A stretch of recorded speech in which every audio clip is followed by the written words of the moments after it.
Hello and welcome along to Mondo Chelevek Movies. My name is John and I'm going to talk to you today about the recently released Daughters of Darkness 4K from Blue Underground. Now Blue Underground again have knocked it out the park with this release. It's one of their older titles which they've released on Blu-ray before. I've always wanted to see it on Blu-ray but never got around to buying it, and then it went out of print and it went for stupid money. So it's been re-released on a brand new 4K scan of this 1970 movie. Now the movie itself looks absolutely stunning, and I don't know if it might be tied with the top one from Blue Underground thus far, which is Zombie, which looks unreal. Now this one is either as good as this one or a little bit better. Can you believe it? It's just absolutely amazing, the picture quality they've got in here. So I'll read you the specs of this release. It's a 4K 16-bit from its long lost original 35mm negatives, and with Dolby Vision HDR and new Dolby Atmos audio mix.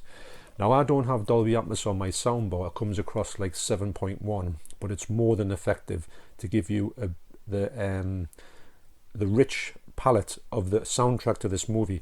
Now I was talking to my good friend Yuha Yulin, and he said that the soundtrack to this film is absolutely amazing, and it is. I'm going to link some of the music from this film down below. You're welcome to take a look at it, and you'll see how much of he's right about the fact that this film is just absolutely stunning to look at, and obviously to listen to as well.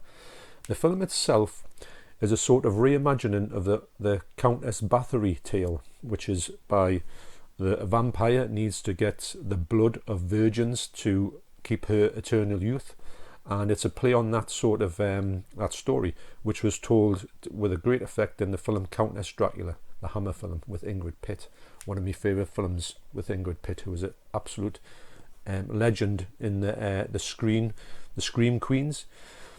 So yeah, so this release came out the end of last year, and I got it immediately. And it's a little bit more expensive than the other ones because it does have in its pack, it's a limited edition 4K Ultra HD, a Blu-ray and a CD as well. So you get the CD soundtrack.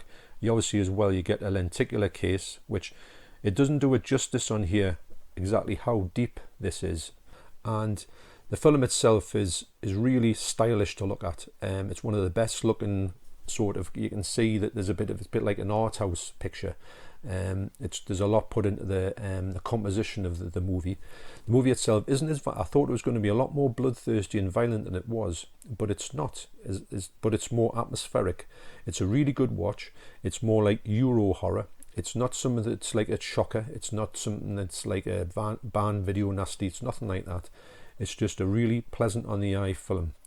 So a brief synopsis of the film is that international screen icon Delphine Seyrig stars as Elizabeth Bathory, an ageless countess who, with a beautiful young companion, goth goddess Andrea Rao, and a legendary legacy of perversion.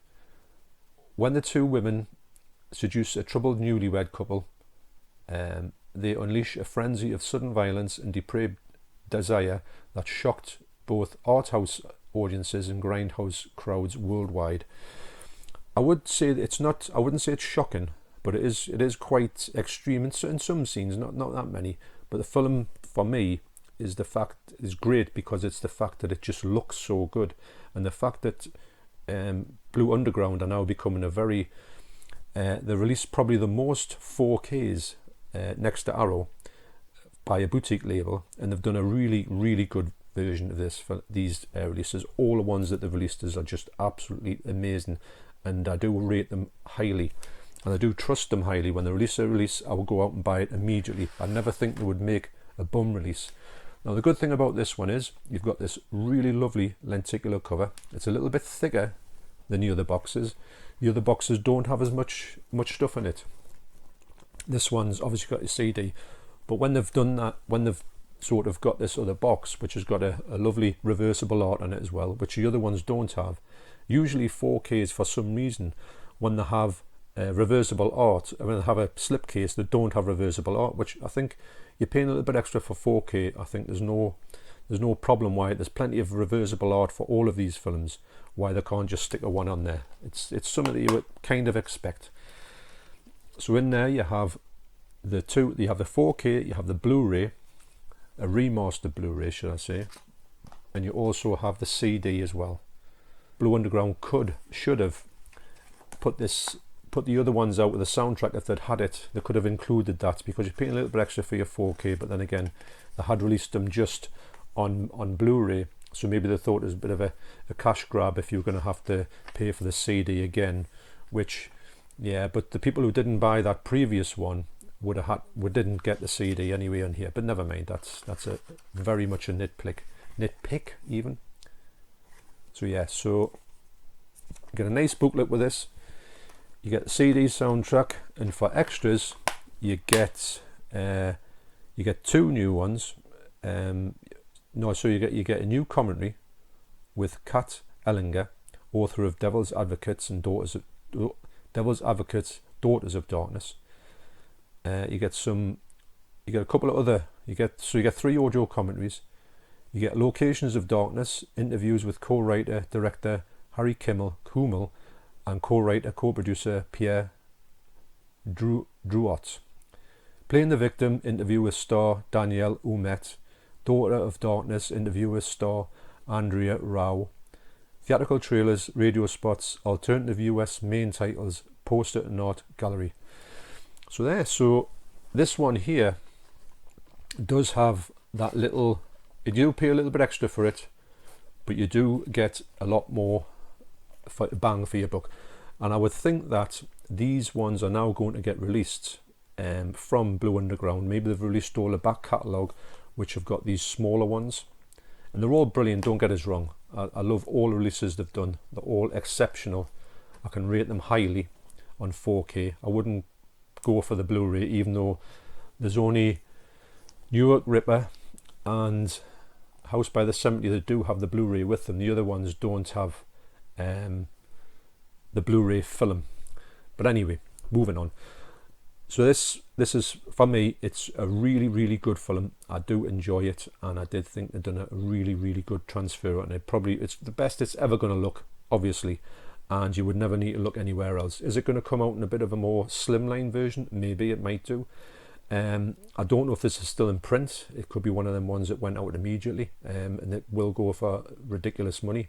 So another thing is, if you're a fan of these films moving forward, if you look at Blue Underground's Facebook page, and it comes up there with what they're going to plan and what they're going to release, just immediately go and buy it. Might be a little bit more, but it'll be a lot less than you would pay for it in the future. So that's Daughters of Darkness. I'm going to put you across now to myself a while ago doing an unboxing of the next video that I want to show you. So take it away, me. Okay, let's have another unboxing. This has just come from Wow HD, well, it came yesterday, and I'm pretty sure I know what this is. Well, obviously I do know what this is, and it will be probably on the end of the video to do with the Daughters of Darkness from Blue Underground.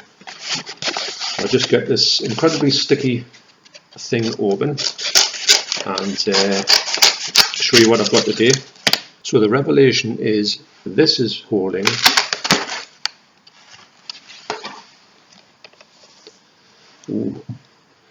lenticular. I don't know if you can see the depth of that. I don't know if it shows up actually, because it's really deep. Like the Daughters of Darkness is really deep on the lenticular sleeve. This is a 4K ultra high definition version of Vigilante. I'm going to say 1982. I'm going to be wrong by saying it's probably 1981. Of course, to put this on such small writing, I'll never see it, even when I want to see it. So yeah, so again, Vigilante has been released in one of the thicker boxes. It looks brilliant on the shelf with Daughters of Darkness. Got to admit, these new thick boxes, if they're going to continue like that, this one is a little bit less than Daughters of Darkness because it doesn't have the CD in it. Apparently the CD, they can't find the soundtrack. Does explain in the extras in this that the soundtrack is quite lost, unfortunately, because the soundtrack here is a brilliant soundtrack. So yeah, Vigilante, again, it's got an absolutely amazing lenticular slip.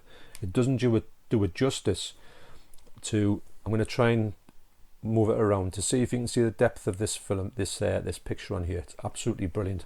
I've got to admit, totally deep, which is the deepest part is probably the bit behind Robert Forster's head. That seems to go right into the the release, and this fella here seems to stick right out of the release, which is it's absolutely brilliant. So yeah, so this film, I watched it the other night. It's the best it's ever looked. It's a great film. It's got a lot of people in it. Fred Williamson, obviously, and Robert Forster, who sadly just passed away. There's a nice little touch to that in this release. And you do get a 16-bit from the original 35mm camera negative with Dolby Vision HDR and Dolby Atmos audio, fully loaded with exclusive new and archive extras. So yes, you get some new extras on here, which are, you get a new audio commentary with Troy Howarth and Nathaniel Thompson. You get new Blue Collar Death Wish interviews with co-writer Richard Venetra and star Retanya Alda and associate producer Randy Jurgensen, amongst others.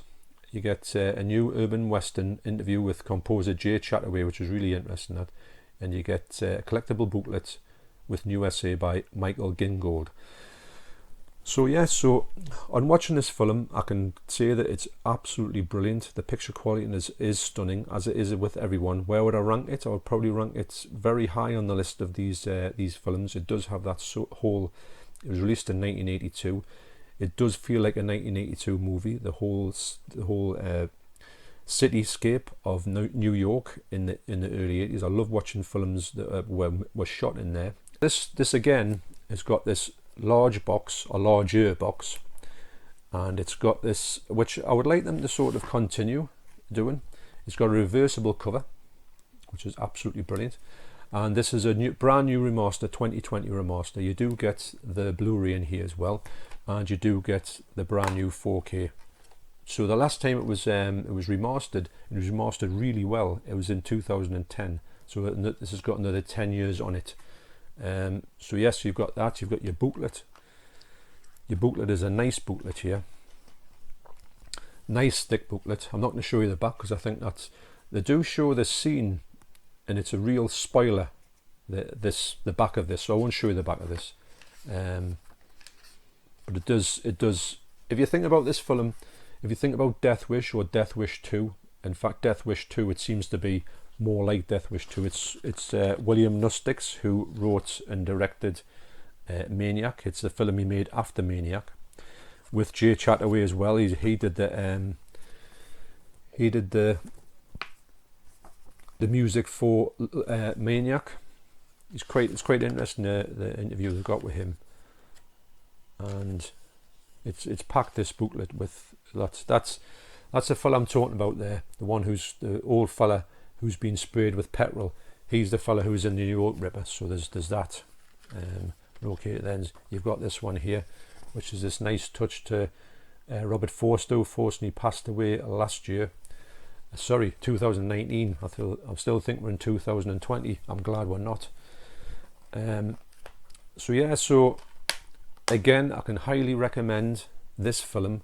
And a brief synopsis of this film is: New York City factory worker Eddie Marino, Robert Forster, is a solid citizen and a regular guy, until the day a sadistic street gang brutally assaults his wife and murders his child. But when a corrupt judge sets the thugs free, Eddie goes berserk and vows revenge.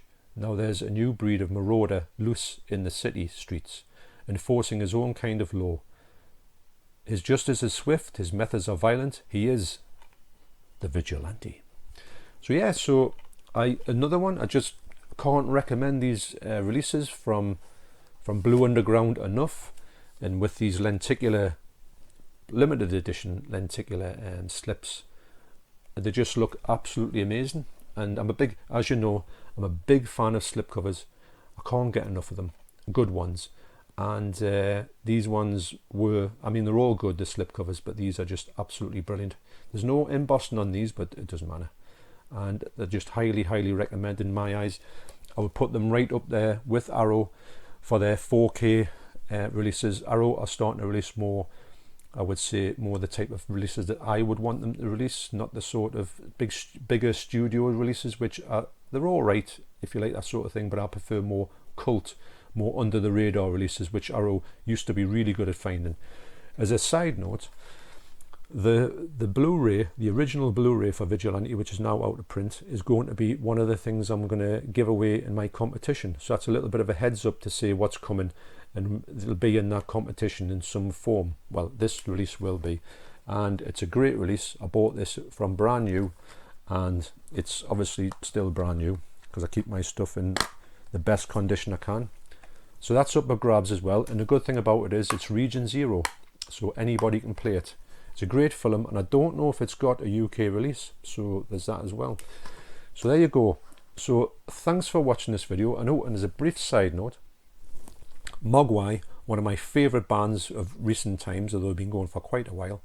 I do buy everything that they've got. I do get every release they've got, which is something I don't really do for many bands. They've got a new album out, and it's obviously it's a day one purchase for me, but what they've done recently is they've released 2 songs from the video, the CD on video. So I'm going to link their latest song down below, which is excuse me, I can't remember exactly what the title is. I've just seen it there on YouTube, and the best thing about it is it's got vocals on this one, because a lot of their stuff is just instrumental, which I don't mind at all. Some of their albums are fully instrumental, or they just have one song on it, or sometimes you can't even make out the words on the songs. Like Hunted by a Freak is a great song, but you just can't hear what they're saying. It doesn't matter. But anyway, I'm going to link that song down below because I feel it's a brilliant song. And if you do want to know what Mogwai sound like, you can check out in the link down below. So thanks once again for watching. Appreciate that, and I will see you on the next video. Cheers.